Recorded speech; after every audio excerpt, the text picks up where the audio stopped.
Une agression vient d'avoir lieu en plein centre de Paris. Les victimes sont des touristes chinois et leur agresseur est là. L'homme au t-shirt déchiré qui se débat.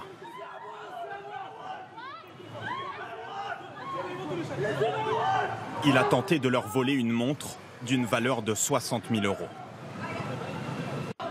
L'agresseur a été arrêté, mais les touristes sont très choqués. Et ils sont loin d'être un cas isolé. Car les montres de luxe sont devenues les nouvelles proies des voleurs. Dérobées en pleine rue, en pleine journée et en une fraction de seconde. Un phénomène de plus en plus violent.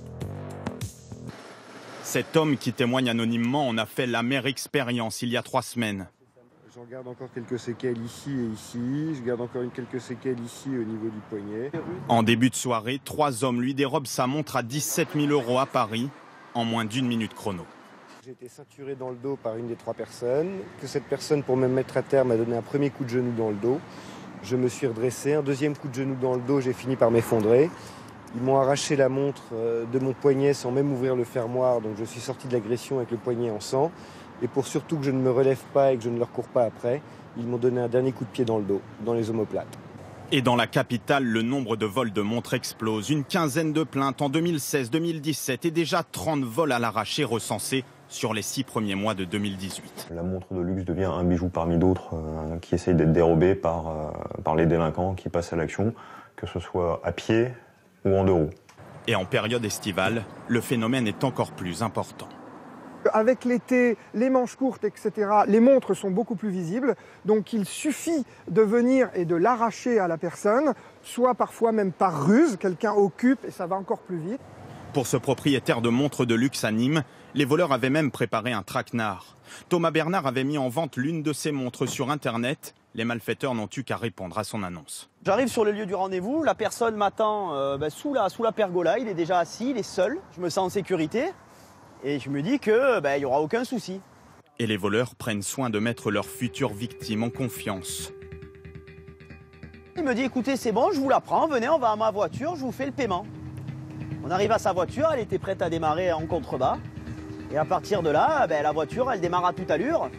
Bien sûr, sans avoir l'argent et la montre, il avait dans la main. Et donc, il part à toute allure. On essaye de partir à sa poursuite, mais bon, bien entendu, c'était trop tard. Thomas Bernard a été victime d'un vol par ruse. Sa montre à 7 000 € a été dérobée par un gang spécialisé.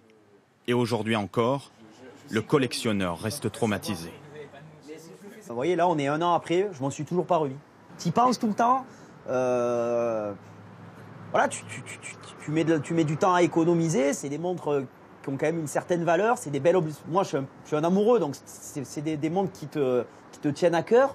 Selon les services spécialisés, les voleurs de montres sont essentiellement originaires des pays de l'Est ou d'Italie. Et en théorie, une montre volée ne peut pas se revendre en France.